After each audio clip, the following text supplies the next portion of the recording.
Hello guys, most of the mobile users வந்து face பண்ணக்கூடிய ஒரு ப்ராப்ளம் என்னென்னு பார்த்தீங்கன்னா ஸ்டோரேஜ் ஃபுல்லாக இருந்தாங்க. அதாவது நம்ம மொபைலோட இன்டர்னல் ஸ்டோரேஜ் வந்து ஃபுல்லாக இருக்கிறது தான். நான் சொல்லக்கூடிய இந்த மெத்தட் நீங்கள் வந்து யூஸ் பண்ணிங்கன்னா உங்களோட இன்டர்னல் ஸ்டோரேஜ் வந்து ஃபுல்லாக ஆகாதுங்க. அதுக்கு எப்படி இருந்தால் இந்த வீடியோவில் பார்க்க போகிறோம், வித் ப்ரூஃபோட தான் பார்க்க போகிறோம். ஸோ வீடியோ ஸ்கிப் பண்ணாமல் கடைசி பாருங்கள். இது உங்கள் ஃப்ரெண்ட்ஸ் உங்களுக்கு எல்லாருமே வந்து யூஸ் ஆகும்.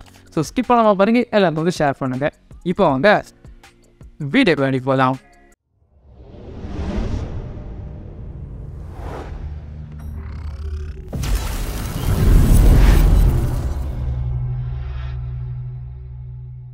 நம்மளோட மொபைலில் மோஸ்ட்டாக வந்து ஸ்டோரேஜ் வந்து ஃபுல்லாகிறதுக்கு காரணம் வந்து வேறு எதுவும் என்னென்னா நம்ம ஷூட் பண்ணக்கூடிய வீடியோஸ் தான். அப்போது அந்த வீடியோவோட சைஸ் நம்ம வந்து குறைச்சாலே போதும். அதுக்கு நம்ம வந்து கம்ப்ரஸ் பண்ணிகிட்டே இருக்க மாதிரி கேட்டிங்கன்னா, அதாவது வீடியோவை வந்து ஏதாச்சும் சாஃப்ட்வேர்ஸ் அல்லது வெப்சைட்ஸில் போட்டு கம்ப்ரஸ் பண்ணணுமான்னு கேட்டிங்கன்னா அது தேவையில்லைங்க. நான் சொல்லக்கூடிய இந்த ஒரு செட்டிங்ஸை நீங்கள் வந்து சேஞ்ச் பண்ணாலே போதும், கண்டிப்பாக உங்களோட மொபைலில் இருக்கக்கூடிய வீடியோவோட ஃபைல் எல்லாமே வந்து சேஞ்ச் ஆகிடும். அதாவது சைஸ் வந்து கம்மியாகிடும், உங்களோட வீடியோவும் நல்லாவே இருக்கும். ஸோ அது எப்படிங்கிறத நம்ம இப்போ வந்து ஸ்க்ரீன் ரெக்கார்டிங் மூலமாக வந்து பார்க்கலாம். ஸோ இப்போ பார்த்துட்டிங்கன்னா என்னோடய மொபைலில் நான் வந்து கேமரா வந்து ஓப்பன் பண்ணிக்கிறேன். ஸோ ஓப்பன் பண்ணதுக்கப்புறம் நீங்கள் வந்து டேரெக்டாக வந்து வீடியோ போய்க்கோங்க. ஸோ மேலே வந்து 3 லைன் கிளிக் பண்ணிங்கன்னா செட்டிங்ஸுங்கிற ஒரு ஆப்ஷன் இருக்குது, அதை செலக்ட் பண்ணிங்க. இதில் பார்த்தீங்கன்னா வீடியோ என்கோடர்ங்கிற ஒரு ஆப்ஷன் இருக்குது. இதில் வந்து H.264 ஹை கேபிட்டிபிலிட்டி அந்த மாதிரி போட்டிருப்பாங்க. ஸோ அதை நீங்கள் வந்து சேஞ்ச் பண்ணிவாங்க. கீழே இருக்கக்கூடிய H.265 ஹை பர்ஃபார்மன்ஸுங்கிறத கிளிக் பண்ணுங்க. அதை நீங்கள் கிளிக் பண்ணி நீங்கள் வந்து வீடியோ ஷூட் பண்ணிங்கன்னா கண்டிப்பாக உங்களுக்கு ஸ்டோரேஜ் வந்து கம்மியாகவே இருக்கும். ஸோ அதுக்கான ப்ரூஃபாக நான் உங்களுக்கு வந்து ஷோ பண்ணுறேன். ஸோ நான் வந்து ஸ்க்ரீன்ஷாட்டாக நான் உங்களுக்கு வந்து ஷோ பண்ணுறேன். இப்போ நீங்கள் பார்க்கக்கூடிய ஸ்க்ரீன்ஷாட் என்ன பார்த்தீங்கன்னா 9 செகண்ட் வீடியோ 24 MB தான் வரும். 24 MBக்கு 9 செகண்ட் வீடியோ. இது பார்த்தீங்கன்னா H.264 அந்த மெத்தடில் வந்து எடுத்தது, அதாவது ஃபஸ்ட்டு இதுலேயும் இருக்கக்கூடிய மெத்தடு. இப்போ நீங்கள் பார்க்கக்கூடிய ஃபோட்டோ என்ன பார்த்தீங்கன்னா 25 செகண்ட்ஸ் வீடியோ 50 MB.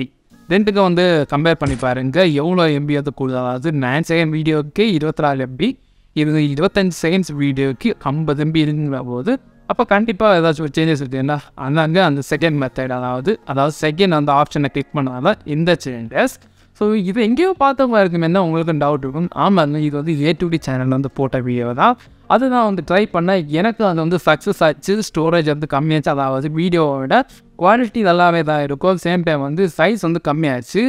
ஆனால் நான் ஒரு ப்ராப்ளத்தை வந்து ஃபேஸ் பண்ணேன், அதுதான் நான் இப்போ வந்து சொல்ல போகிறேன். ஸோ இந்த ஆப்ஷன் எனேபிள் பண்ணதுக்கப்புறம் என்னால் ஒரே ஒரு வீடியோ தாங்க எடுக்க முடிஞ்சிச்சு. அதுக்கப்புறம் எந்த வீடியோவுமே எடுக்க முடியல.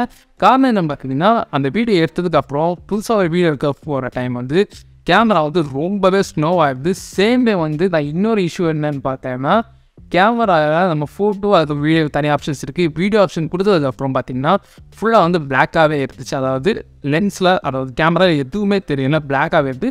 ஃப்ரண்ட் கேமரா ஷிஃப்ட் பண்ணால் அது இப்போ ஸ்லோவாக ஷிஃப்ட் ஆகி ஃபேஸ் வந்து காட்டுச்சு.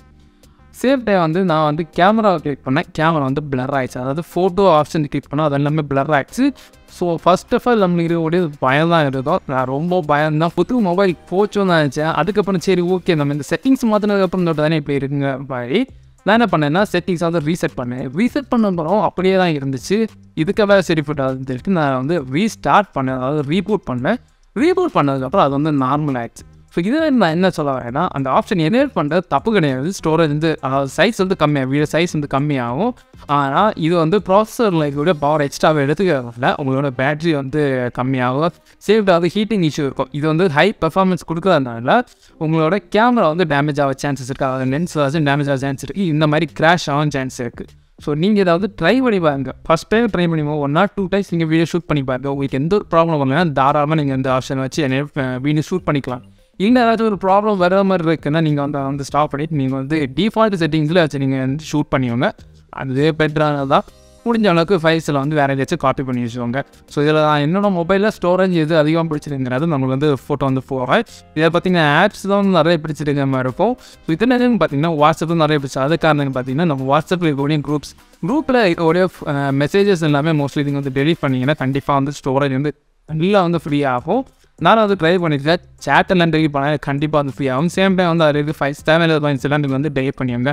அதுக்கு இன்னும் வாட்ஸ்அப்புக்கு தேவையான ஃபைல் உள்ளே இருக்கும், அதாவது மெசேஜுக்கான ஒரு செக்ஷன் ஃபைல் இருக்கும், அதை வந்து டெலிட் பண்ணுங்க. அதாவது டேட்டா பேஸ்ன்னு சொல்லுவாங்க, அது உள்ள ஃபோல்டர் இருக்கும், அதை டெலிட் பண்ணிங்கன்னா எல்லா சேட்டும் போயிடும். வாட்ஸ்அப் சில டைம் கிராஷ் ஆக வாய்ப்பு இருக்குது. ஸோ அதை வந்து கரெக்டாக வந்து பண்ணிடுவாங்க. ஸோ இந்த வீடியோவில் வந்து உங்களுக்கு வந்து ஒரு நல்ல ஒரு பெனிஃபிட்டாக கிடச்சினா சேம் டே அதில் வரக்கூடிய ப்ராப்ளத்தை நீங்கள் வந்து தெரிஞ்சிருப்பீங்க.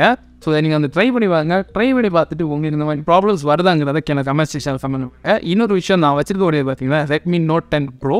ஸோ இந்த மொபைலில் தான் எப்படி இருக்கான்னு தெரியல. அதுலேயே முக்கியமாக Redmi மொபைல்ஸ் எல்லாம் எந்த மாதிரி இருக்கா தெரியல. நீங்கள் எந்த மொபைல் வச்சுனேன்னு சொல்லுங்கள். உங்கள் மொபைல் இந்த ப்ராப்ளம் வந்திருக்கா இல்லை நீங்கள் அது புதுசாக ட்ரை பண்ண போகிறீங்க உங்களுக்கு வருதான்றது எல்லாத்தையுமே இந்த இதில் வந்து கமெண்ட் செக்ஷனில் கமெண்ட் பண்ணுங்க. எனக்கும் சரி வீடியோ பார்க்குற எல்லாருக்குமே கண்டிப்பாக யூஸ்ஃபுல்லாக இருக்கும். ஸோ இந்த வீடியோ உங்களுக்கு பிடிச்சிருக்க இந்த மாதிரி வீடியோஸ் நீங்கள் நிறைய பார்க்கறீங்கன்னா நம்ம சேனல் சப்ஸ்கிரைப் பண்ணிக்கோங்க. இந்த வீடியோ உங்களுக்கு பிடிச்சிருந்தா லைக் பண்ணி உங்கள் ஃப்ரெண்ட்ஸோட ஷேர் பண்ணிக்கோங்க. வேறு ஏதாச்சும் வீடியோஸ் உங்களுக்கு வேணும்னுச்சுன்னா கமெண்ட் செக்ஷன் கமெண்ட் பண்ணுங்க. இந்த வீடியோ அதாவது இதுக்கு முன்னாடி நம்ம போட்ட வீடியோஸில் ஏதாச்சும் உங்களுக்கு டவுட் இருந்தாலும் கமெண்ட் செக்ஷனில் கமெண்ட் பண்ணுங்க. அல்லது நம்மளோட டெலிகிராம் இன்ஸ்டாகிராம் எதுனாலும் நீங்கள் வந்து கமெண்ட் பண்ணுங்க. கண்டிப்பாக அவங்க வந்து ஹெல்ப் பண்ணுவேன். தேங்க்ஸ் ஃபார் வாட்சிங். பாய் பாய். நெக்ஸ்ட் வீடியோவில் பார்க்கலாம்.